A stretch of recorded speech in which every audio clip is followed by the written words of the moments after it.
Diálogo. Cena 1, take 1. Uma claquete. Claquete.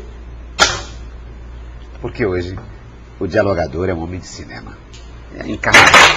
É a encarnação do cinema do Brasil, é um responsável por um dos festivais de cinema mais importantes das Américas, e é um homem da Universidade Federal do Ceará. Ele é professor de cinema e diretor da Casa Amarela, Eusélio Oliveira, formado pela Escola de Cinema lá de Cuba, de San Antônio de los Baños, e é presidente, coordenador do Festival do Cine Ceará, e é um cineasta.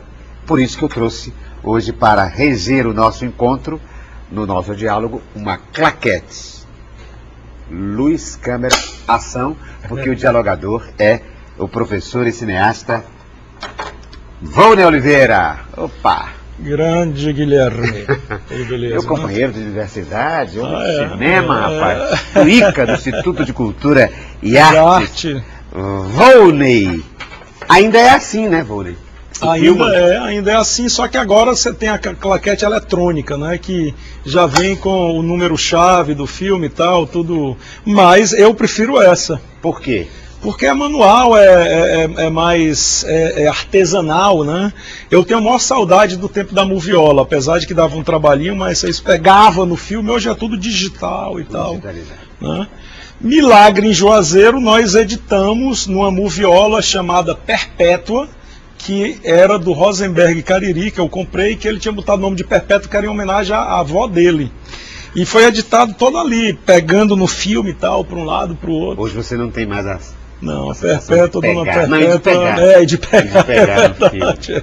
E eu disse aqui, cena 1, take 1. Qual é a cena 1, take 1, que vem à sua memória, na sua relação com o cinema, hein? Olha... Pode ser não, aqui o troféu Eusélio Oliveira, né, que é o nome do meu pai, que foi também meu primeiro professor de cinema. Esse é o take 1. Esse é o take 1. Eusélio Oliveira, claro. E o que é? Que imagem é? Que cena é? Esse troféu que eu acho genial... Que tá na sua cabeça, o take 1. O take 1 pode ser assim, a primeira vez que eu fui lá na Casa Amarela Eusélio Oliveira, né, ou seja... que na realidade não era ainda ali na universidade, não era no endereço de hoje, né? Era numa salinha em cima do céu, e que ele dizia que ele não estava no céu, que ele estava no inferno, que era uma salinha pequena, sem ar-condicionado e tal, onde todo mundo... Centro Estudantil Universitário, né? Sim. E agora o professor Gesualdo Farias, nosso magnífico reitor, vai estar dando uma reformulação total lá no céu. E eu me lembro, menino lá, tinham cursos de talha, de fotografia, de cinema, então foi o meu primeiro encontro com a imagem, digamos assim. Seria ali onde hoje é o exato, em cima do Nudoc. Nudoc. Exatamente, ali na parte era. De cima, era ali. Eu alcancei ainda. Porque assim, de uma certa forma, o cara que está fazendo uma talha, ele está esculpindo uma imagem também, né? Só que, né, gasta mais energia e nós, cineastas, atores e tal, fazemos a nossa imagem. Eu me lembro dessa cena, vendo esses cursos. Acho que foi o meu primeiro contato assim, com a imagem, curso de fotografia, vendo filme, Coraçado Potemkin e tal. Depois, já a casa, que era o Cinema de Arte Universitário, que foi o primeiro... O famoso CAU, que foi o primeiro nome, né? E foi o primeiro cineclube, eu acho que um dos primeiros cineclubes da cidade, que tinha uma frequência muito legal, que eu vi aí em Coraçado Potemkin, Outubro. Isso aqui já seria o Cena 2, né? Pode ser. O Cena 2. Cena 2, take 1. Já você no CAU, Cinema de Arte. No Cinema de Arte Universitário. E o menino, a criança lá em cima do céu, com a primeira sede do que seria o núcleo de cinema da Universidade Federal do Ceará. Aquele menino já tinha fascínio? Já seria um cineasta? Não, assim, Não. eu acho genial Nem essa cinéfilo. pergunta. Nem um cinéfilo, porque assim, eu tive o meu pai, homem de cinema, posso dizer que nasci dentro do cinema, mas antes de me apaixonar pelo cinema, eu me apaixonei por outra coisa, que era a fabricação de aquário e criação de peixes ornamentais, né? Que depois eu viajando, eu digo, se você pensar bem, o formato do aquário é o formato da câmara, é um retângulo. É verdade. Né? Com a diferença que os personagens você não domina, eles têm vontade própria e eles caminham para onde eles querem. Quando a gente vai trabalhar com os atores, a gente combina os movimentos ou não, pode ter uma coisa inesperada, mas aí eu acho que foi a minha primeira ligação com a imagem, porque eu morava ali na 24 de maio, Ricardo, e assim, quando eu voltava da aula, depois de ver novela e tal, 8, 9 horas, eu ficava até meia-noite, 1 hora vendo. Porra, aquilo fazia uns peixes, davam uma relaxada. Inclusive é recomendado por muitos psiquiatras e psicólogos. Para dar uma relaxada. Para dar uma relaxada. Engraçado, é um plano só, e os personagens mudam conforme a vontade deles. Não, né? mudam de posição dentro de um mesmo plano. Dentro de um mesmo plano. Primeiro plano, segundo plano. Não, é melhor dizendo. É um enquadramento só, mas os planos podem mudar. Terceiro, segundo e primeiro plano. E não tem movimento, ou seja, o movimento é interno, né? Ou seja, você acha que essa imagem do aquário, num certo sentido, está impregnada no seu cinema? No sentido de ter uma câmera que não é protagonista no sentido de se movimentar, mas que deixa com que o acontecimento se movimente diante dela? Eu acho que tem a ver não com o sentido de que não se movimenta, mas com o sentido de conhecer o mundo que tu vai abordar depois. Por exemplo, nos últimos Cangaceiros, do Vinha e Moreno, eu conversei muito com eles antes de entrevistar, né? Então aquela coisa um pouco do cinema direto do Jean Rouch, de você se tornar amigo do personagem e tal. Então, fazendo uma comparação, ou seja, quando eu chegava ali no aquário, os peixes já sabiam que eu ia botar alimento, né? E o meu alimento do Vinha e Moreno era conversar, nos tornamos grandes amigos e tal. Não só eu, mas toda a equipe. Aí do Vinha, o Danilo Carvalho, que fez o som direto, dizia, olha, você é o cangaceiro cacheado, porque o seu cabelo parece com o do cacheado. O meu irmão, o Eusélio Gadelha, o Chuchu, dizia, Chuchu, você é o cangaceiro português, que era um cara bem parecido e tal. Deixa eu ver se me explico melhor. Quer dizer, que a sua câmera não é aquela câmera que se movimenta no sentido de que ela intervém no espaço, ela testemunha, ela deixa com que o personagem ocupe o espaço. Né? Você cria uma ambiência, a câmera cria uma ambiência para que o personagem possa emergir, entende? Não é uma câmera cheia de... Não, concordo. Efeitos mirabolantes. Irrequieta. Não, pode ser. É uma câmera que testemunha, que presencia, que é companheira, que é parceira, que é cúmplice. Exatamente. Ao invés de ser aquela que intervém, agressiva. Pode ser. E acho que isso é um tipo de observação de um documentarista, não? Com certeza. Um tipo de documentarista que você é. Não, eu tenho uma paixão, eu adoro o cinema, mas assim, quando eu estou fazendo um documentário é quase um orgasmo. Uma ficção é genial, maravilhoso, mas hoje eu não sei se eu voltaria à ficção, o meu primeiro longa de ficção, A Ilha da Morte. Eu digo, porra, uma equipe de 100 pessoas, gente pra caralho, muita grana, muito... Documentário, uma câmerazinha pequenininha, equipe de 4, 5 pessoas, é uma curtição, eu sinto muito mais prazer, né, fazendo documentário, e isso aí tem a ver também com o meu pai, que era apaixonado por documentário. Praticamente só fez documentário, né? Então eu acho que eu tenho essa identificação muito forte. O meu próximo longa, fala agora ou deixa para o próximo? Não, pode falar.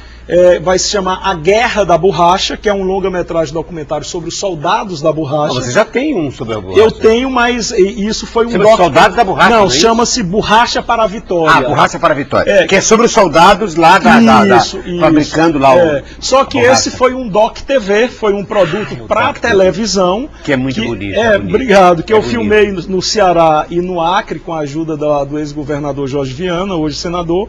E esse, A Guerra da Borracha, é um filme que abre mais esse leque e que a gente filma no Ceará, filma em São Paulo, no Rio, no Amapá, no Amazonas, no Pará, em Roraima, ou seja, aí vai ser um longa documentário de aproximadamente 80 a 90 minutos.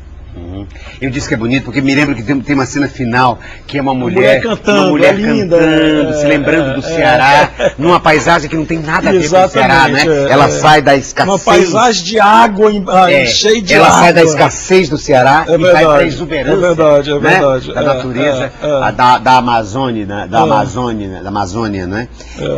Mas então eu tenho que falar dos filmes do vôlei, porque ele está se reportando tanto à sua obra e é importante. Veja aqui. O primeiro é o Sabor a Mi, que é de 1992, que é sobre o bolero, a identidade latino-americana através da música e do bolero. O Milagre em Juazeiro, que é uma reconstituição também de doc-ficção da história do Padre Cícero, de 1800 do Milagre da Beata Maria de Araújo. A Ilha da Morte, que é de 2007. E esse último que é de 2011, que é Os Últimos Cangaceiros. Mas esse Ilha da Morte é aquele que seria o Minerva? Exatamente. Que mudou de nome? Mudou de nome. Era Minerva, é nome de mulher, e virou para Ilha da Morte. Que é sobre um cubano que quer ser cineasta. Isso, exatamente. Baseado em uma história real que aconteceu na cidade de São Antônio de Los Banhos, que é a cidade da Escola de Cinema. Você teve lá, né? Sim. Eu estive lá em 87. Então é essa história levada para a ficção. E você acha que, veja, nós temos aí o Eduardo Coutinho e outros, sempre ligados, tentando fazer uma ligação entre, romper a fronteira entre documento e ficção. Esse é um tema que interessa a você? Trabalhar nesse limiar. Olha, o Coutinho para mim sempre foi um guia, sempre foi um cara que eu adoro os filmes dele e tal. E eu tenho assim, é engraçada essa história, porque eu em todos os meus filmes, inclusive os documentários, desde a época que eu era aluno da Escola de Cinema de Cuba, com o Gilberto Yaya, que é um curtazinho sobre uma dupla de cantadores de San Antônio e tal, já tinha uma posta em cena, né? Ciro Enquadro, que era um cineasta amador lá de São Antônio de Los Banhos, também tinha outra coisa de posta em cena. O Milagre em Juazeiro é metade documentário, metade ficção. Aí eu fui para ficção total na Ilha da Morte. E Os Últimos Cangaceiros é uma história tão impressionante que daria uma ficção genial, né? Eu tenho muito essa coisa com a ficção, mas hoje eu não sei se eu tenho coragem de enfrentar um longa-metragem de ficção. Por exemplo, Os Últimos Cangaceiros é um filme que eu teria muito vontade de levar para uma ficção, mas seria um filme de 5, 6 milhões de reais.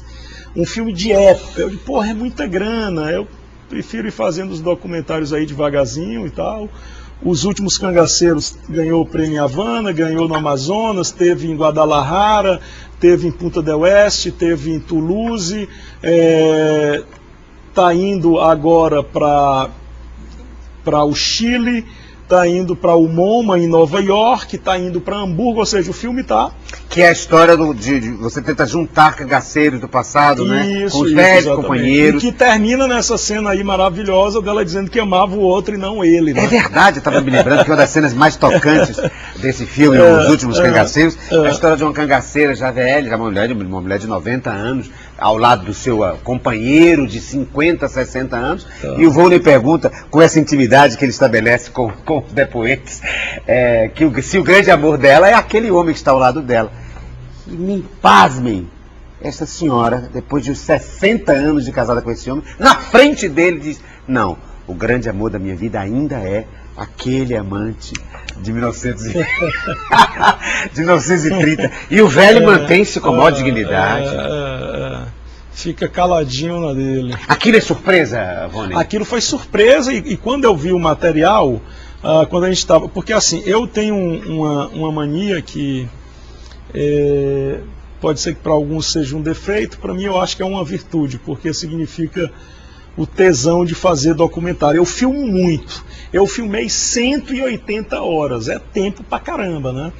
Mas desde o momento que eu me sentei na edição, quando a gente viu todo o material, eu sabia que aquele era o final, e que eu não encontraria nenhum final melhor do que aquele, e realmente assim foi, né?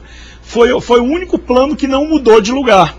Nós fizemos o primeiro copião, tinha mais de 2 horas, quase 3 horas, aí fomos cortando, mas aquela cena ficou sempre no mesmo. E foi uma surpresa porque eu jamais imaginei que ela tivesse coragem. Agora, acho que isso aí é resultado dessa coisa da amizade, dessa interação, dessa cumplicidade que a Câmara estabelece, que o diretor estabelece com os atores e tal. Rony, então você está me dizendo, em outras palavras, ou melhor, dizendo claramente que no documentário, quer dizer, o roteiro definitivo é feito na ilha de edição. Com certeza, com certeza. Você tem um pré para filmar. Você pode ter no máximo uma escaleta para filmar. Uma escaleta para filmar. Mas não um roteiro. Uma escaleta para filmar. Antes, uma escaleta prévia, que nem sempre é cumprida na execução. Exatamente. Né? E depois o roteiro final, dizer, corta aqui, emenda ali, junta com ali, é edição. É edição. Que é uma parte apaixonante, porque é quando você forma o espírito do filme. É ali que tu vai saber se o filme é um caboclo, é um pai de santo, é uma criança, ou seja, é ali que estão todas as essências do filme, né? Que é ali que você vai, se vai ser uma coisa que possa ser crítica, mas que tenha um pouco também de comédia. Sim, porque ali você tem a imagem mesmo. Tem a imagem mesmo. Antes você tem a imaginação da imagem. Você tem a dramaturgia toda do filme na edição, é um exercício de dramaturgia no final, de você saber como é que começa, onde é que é o ponto de giro e como é que é o ponto final, né? E hoje você tem uma facilidade, por causa da tecnologia, de montar prévias e poder escolher, não? Faz uma montagem. Não, isso aí é. Uma montagem. Logicamente digital. A gente tem saudade da época da Moviola, mas você ganha muito tempo nessa. Né, porque na época da Moviola, se você quisesse mudar uma coisa no minuto 5, você já estava. Você tinha que reconstruir tudo. Né? Não, hoje no digital, você coloca ali e tal e continua. E tchau, hoje você edita. A Moviola que eu editei era do tamanho dessa mesa. Hoje você edita num laptop desse tamanho. O dialogador de hoje é o cineasta Volney Oliveira, professor de cinema da Universidade Federal do Ceará, do Instituto de Cultura e Arte da Universidade Federal do Ceará e coordenador do Cine Ceará. Só uma correção, não é do Instituto de Cultura e Arte, eu sou professor da Casa Amarela Eusélio Oliveira. Mas não pertence ao Cultura e Arte? Não, a Casa Amarela está ligada à Pró-Reitoria de Extensão. Verdade? Verdade, Agora, recentemente... porque o curso de audiovisual é do ICA, os cursos de graduação, né? Porque a Casa Amarela é extensão, são cursos de extensão. Mas é engraçado, porque veja, conosco, que da mesma linhagem, nós do teatro, que fundamos ali, que estamos... do CAD, né? CAD, o famoso curso de arte dramática. Exatamente, que agora é... O nosso Eusélio foi professor, né? Professor de estética do curso, o seu pai... esse curso se transformou e abrigou um curso superior, de graduação. Porque no caso do cinema não aconteceu isso. Não, o que aconteceu porque assim, o que aconteceu é que o curso de graduação em cinema da UFC, durante quase 2 anos, ele funcionou na Casa Amarela Eusélio Oliveira, porque ele não tinha um espaço físico. Que não tem até hoje. Na realidade, a universidade alugou um prédio na Carapinima. E ele está lá provisoriamente porque o projeto do prédio, que é lá no Psique, que é lindo, que é maravilhoso, que vai concluir, eu acho, só no final do próximo ano. E também na Casa Amarela não teria espaço para um curso de...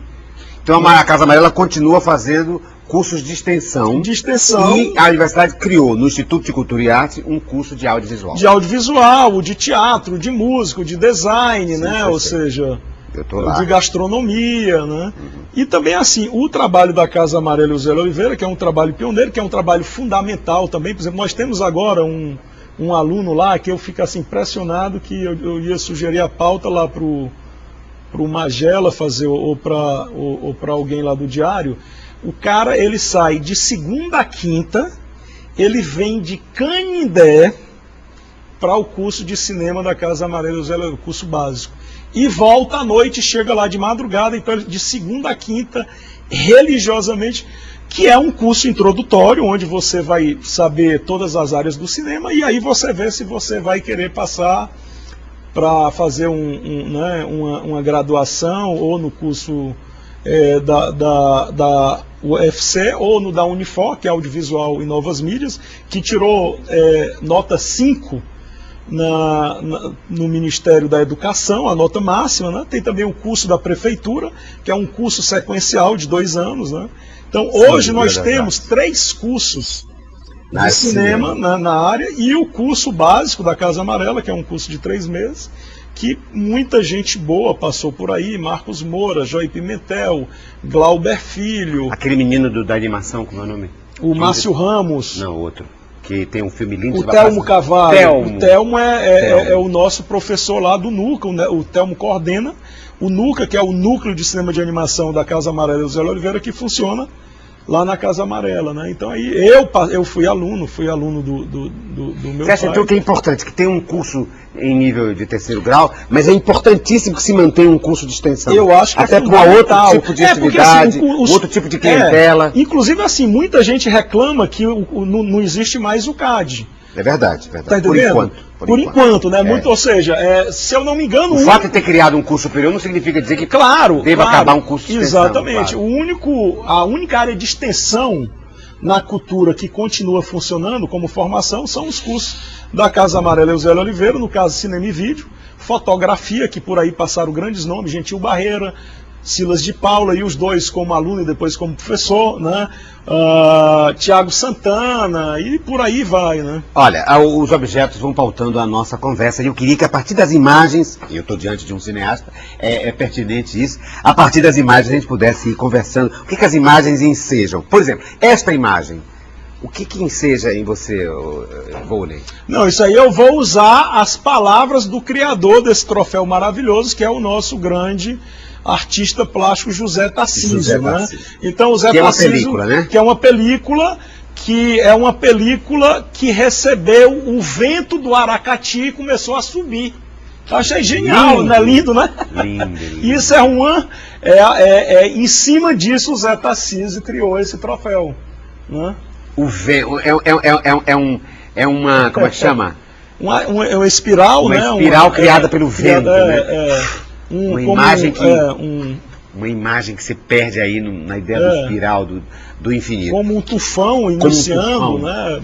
Um tufão. O olho do furacão. O olho do furacão. O cinema como despertar dessas imagens bonitas. E esse ano, no 22º Cine Ceará, o Marco Nanini vai ser homenageado com o troféu Eusélio Oliveira, né? Que é um ator aí maravilhoso.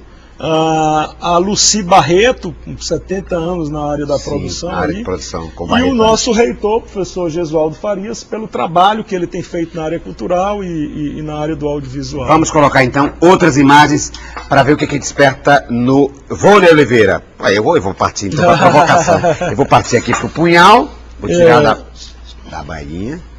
São essas 2 imagens. Volney. Cangaço, será? Será a imagem do último filme dele, Os Últimos Cangaceiros? Exatamente. Hein? Fala. Esses dois punhais, né?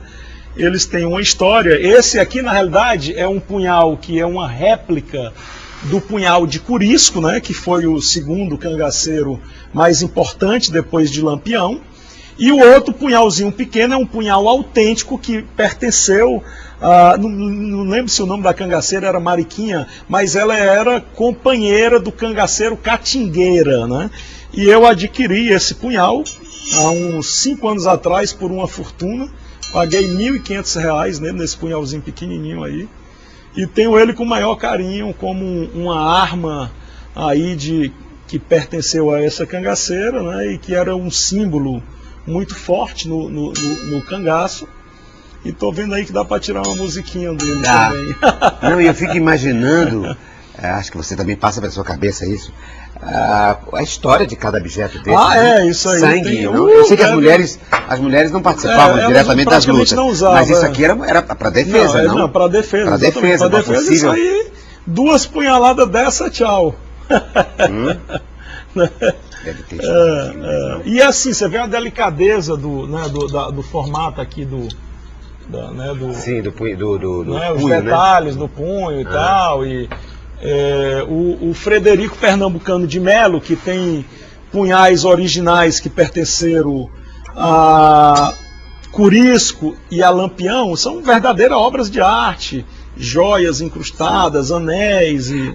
Volney, claro, a história é construída, inclusive pelo cinema, né? Sobretudo em imagens. No caso de Lampião, então, desde da filmagem do Benjamin Abraão, né? Nós temos aí uma construção de uma imagem, uma construção de uma história. Que imagem nós temos do cangaço construída a partir do cinema? O que o cinema está construindo? Realidade, que cangaço é esse que o cinema construiu, ou está construindo aí? O cinema construiu... Heróis ou bandidos? Bandidos, heróis, porque assim... na realidade, a temática mais abordada no cinema brasileiro é o cangaço. Existe um livro da Maria do Rosário Caetano, que é uma crítica de cinema muito importante, de Brasília. de Brasília, que se chama Cangaço, o Nordesterne do cinema brasileiro, que é como uma comparação ao americano, né? Então você tem desde o filme do Benjamin Abraão, que é um documentário, que são as únicas imagens que nós temos do grupo de Lampião. Aí você tem o Cangaceiro do Lima Barreto, que em 53 foi a nossa primeira palma de ouro em Cannes como o melhor filme de aventura e melhor trilha. Sim. Aí você vai a um filme como Baile Perfumado, que tem uma câmera inquieta, né? E também tem momentos de reflexão e tal. Você tem... E isso foi uma das coisas que me interessou, porque nós temos mais ou menos 46 longas de ficção sobre o cangaço. E Os Últimos Cangaceiros é o primeiro longa documentário sobre o cangaço. Porque até então você tinha médias metragens, como que foram feitos no período do Globo Repórter, O Último Dia de Lampião do Capovilla, Mulheres do Cangaço do nosso querido Hermano Pena, né? Então, mas aí você tem o que você imaginar. Inclusive filmes eróticos feitos na boca do lixo, sobre as cangaceiras eróticas, tá entendendo? E por aí. E você tem também o Lamparina, se lembra? Lamparina, do menino Mazzaropi. Do Mazzaropi? Exatamente. Né? Que é uma visão outra, né? De humor. Mas olha, eu vou colocar em pauta uma questão interessantíssima. Veja, o nosso dialogador de hoje, o Volney Oliveira, é diretor da Casa Amarela, lá da Universidade Federal do Ceará, e na Casa Amarela tem um cinema. Um cinema que se chama Cine Benjamin Abraão. Exatamente o nosso personagem ao qual nos referíamos, porque é o que documenta, digamos assim, as últimas imagens do bando do Lampião. Ocorre, no entanto, e aí é o tema para o nosso próximo segmento, no próximo take, é o seguinte, é que mesmo aquele que a gente olha e diz, olha, isso é um documentário do Benjamin, mas na verdade nós sabemos, eu queria que o Volney comentasse isso, há um quê de ficção, porque há também pose, a encenação, o grupo encena ataques, encena cenas do cotidiano, quando na verdade não é uma intervenção pura e simples de um documentarista. Vamos conversar isso sobre o próximo segmento, no take, não, agora é intervalo.